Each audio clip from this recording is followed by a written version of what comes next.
Sir मुद्दे पिछले 20 साल से हैं।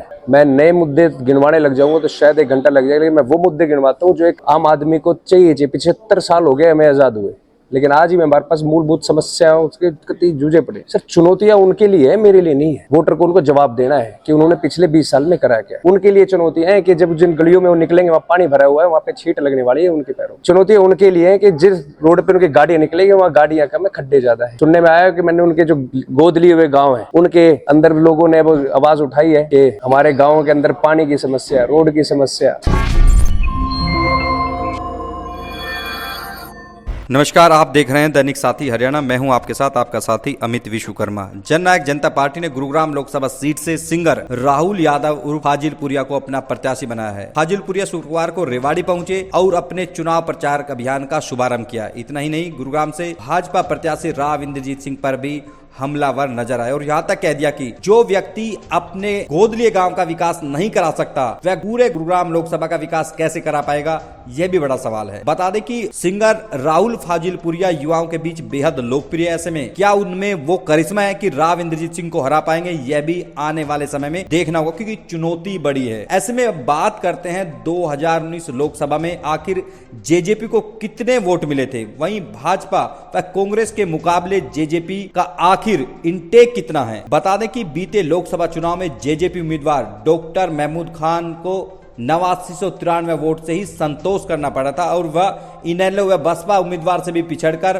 5वें नंबर पर पहुंच गए थे। वहीं राव इंद्रजीत सिंह जो कि विजेता रहे थे, भाजपा के उम्मीदवार थे, 8,81,546 वोट मिले। वहीं कांग्रेस उम्मीदवार कैप्टन अजय सिंह यादव को 4,95,290 वोट मिले, जो कि दूसरे नंबर पर रहे थे।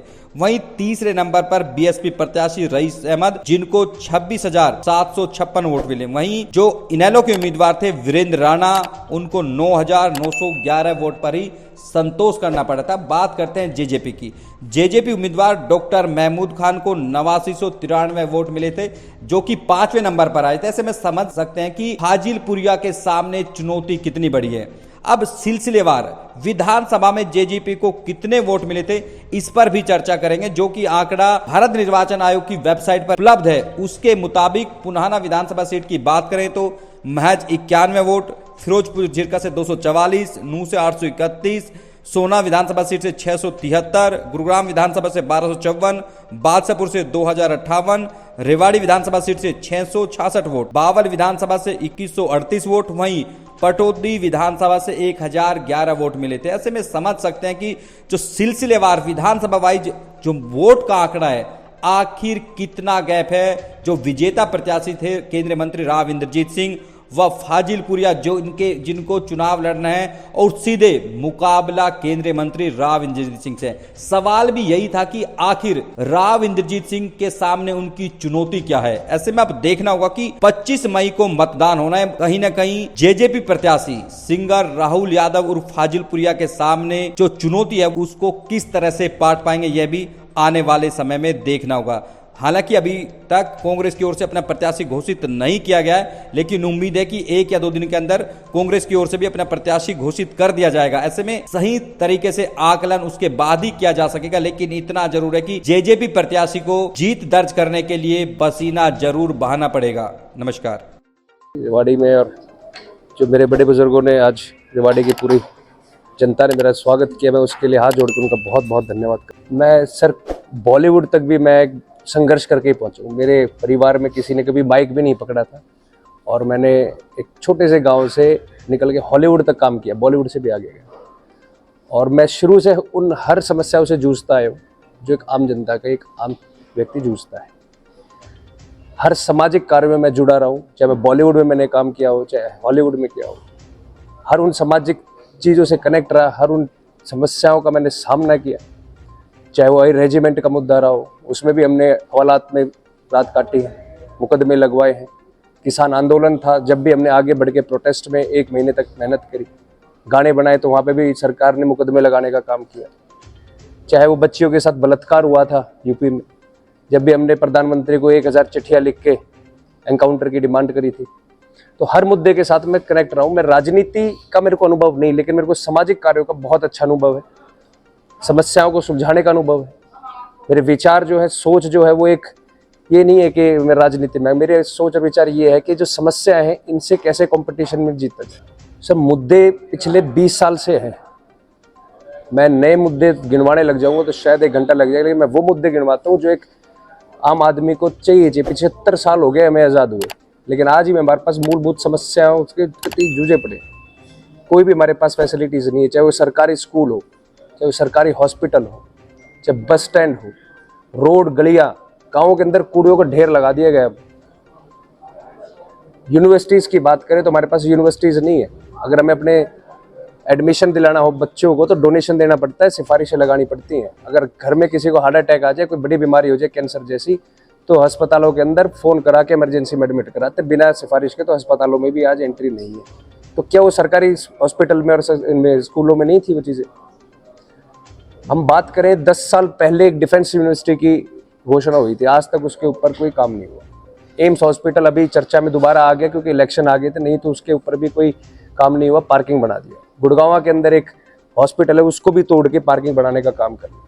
तो जितनी भी सरकार की सुविधाएं हैं जो एक सांसद को पिछले 15 साल के अंदर देनी चाहिए थी, 20 साल के अंदर देनी चाहिए थी, उन पे कभी काम ही नहीं हुआ। मैं नई समस्या गिनवाना चाहूँ कि युवा का रोजगार, युवाओं को एक सही दिशा देने के लिए मैं जिस इंडस्ट्री से आता हूँ, मैं चाहता हूँ कि यहाँ पे एक फिल्म सिटी हो हरियाणा के अंदर। तो हमारे हरियाणा के अंदर इतना आर्टिस्ट है, इतना टैलेंट है। कहते हैं पंजाब में सुना था कि हर घर में कलाकार है, मैं कहता हूँ हरियाणा के हर घर गली मोहल्ले में कलाकार है। अगर एक फिल्म सिटी इस्टेब्लिश करी जाए अच्छे तरीके से, उसकी सरकार सपोर्ट करे, तो हमारा युवा एक सही दिशा में जाए, नशे से दूर हो। आज नशे की तरफ जा रहा है, क्यों? मजबूरी है कि कोई दिशा निर्देश नहीं है, स्कूल नहीं है, यूनिवर्सिटीज़ नहीं है, काम करने को कोई काम नहीं है। तो मेरे सीधे सीधे विजन से महिला की सुरक्षा को लेकर हम देखें हरियाणा के अंदर कितने केसेस आ रहे हैं, रेप को लेके हो, छेड़खानी को लेके हो, रात को निकल नहीं सकते। अगर महिलाओं को हम अच्छी शिक्षा देने का काम करें तो आज IAS अफसर बिहार से ज़्यादा हरियाणा के अंदर से। देखिए, केंद्रीय मंत्री राघवेंद्र सिंह जी एक कदावर नेता है, जी। 5 बार सांसद रह चुके हैं गुरुग्राम लोकसभा। जी, कहीं ना कहीं चुनौतियां जरूर होंगी गुरुग्राम लोकसभा से आप चुनाव लड़ने। सर चुनौतियाँ उनके लिए है, मेरे लिए नहीं है। चुनौतियाँ उनके लिए है, हर वोटर को उनको जवाब देना है कि उन्होंने पिछले 20 साल में करा क्या है। उनके लिए चुनौतियाँ हैं कि जब जिन गलियों में वो निकलेंगे वहाँ पानी भरा हुआ है, वहाँ पे छींट लगने वाली है उनके पैरों में। चुनौतियाँ उनके लिए है कि जिस रोड पर उनकी गाड़ियाँ निकलेंगी वहाँ गाड़ियाँ कम है, खड्डे ज़्यादा है। चुनौतियाँ उनके लिए है जब जनता जाके उनसे जवाब मांगेगी आपने हमारे लिए करा क्या है। सुनने में आया कि मैंने उनके जो गोद लिए हुए गाँव हैं उनके अंदर लोगों ने वो आवाज़ उठाई है कि हमारे गाँव के अंदर पानी की समस्या, रोड की समस्या आज तक देखा नहीं। जो उनके गोद लिए उनके अंदर जब कुछ वो कार्य नहीं कर पाए तो पूरा गुड़गांव लोकसभा की कहाँ से जिम्मेदारी ली?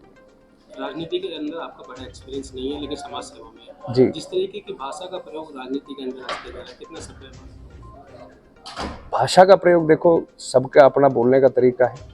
मैं अपनी बात कर सकता हूँ, मैं बता सकता हूँ कि मैं जो युवा की बात है, जो युवा का समझने का तरीका है, जो उनका भाषा का तरीका है, मैं उस पर उन तरीके से बात करूँ। अच्छा देखो, जजपा बड़े अच्छे नंबर से बड़े अच्छे सांसदों के साथ अब की बार सरकार बनाएगी, आपको देखने को मिलेगा।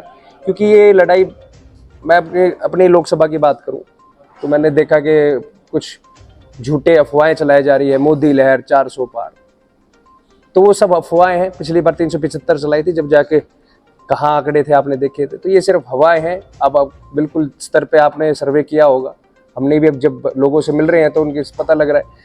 मंदिर का मुद्दा उठाते, मैं कहता हूँ मंदिर, मस्जिद, गुरुद्वारा, ये तो हमारी आस्था है। ये बनाने के लिए तो हम इतना दान दे देंगे कि सरकार की जरूरत ही नहीं है। सर कारण क्या है कि जज्बा को दूसरी पार्टी में चलेगी? आना जाना लगा रहता है, सोच विचार की उनके विचारों में कोई कमी रही होगी तो इधर से उधर जा रहे हैं। अच्छे विचार वाले हमारे पास आ रहे हैं, इस पर पूरा कंट्रोल करेंगे। और हमारा मेन मुद्दा भी यही रहेगा कि भ्रष्टाचार बिल्कुल ना हो हरियाणा के अंदर, क्योंकि युवाओं को सही दिशा दिखानी है, युवाओं को सही रास्ते पे लेके जाना है। तो हम भ्रष्टाचार के ऊपर भी अच्छा काम करें।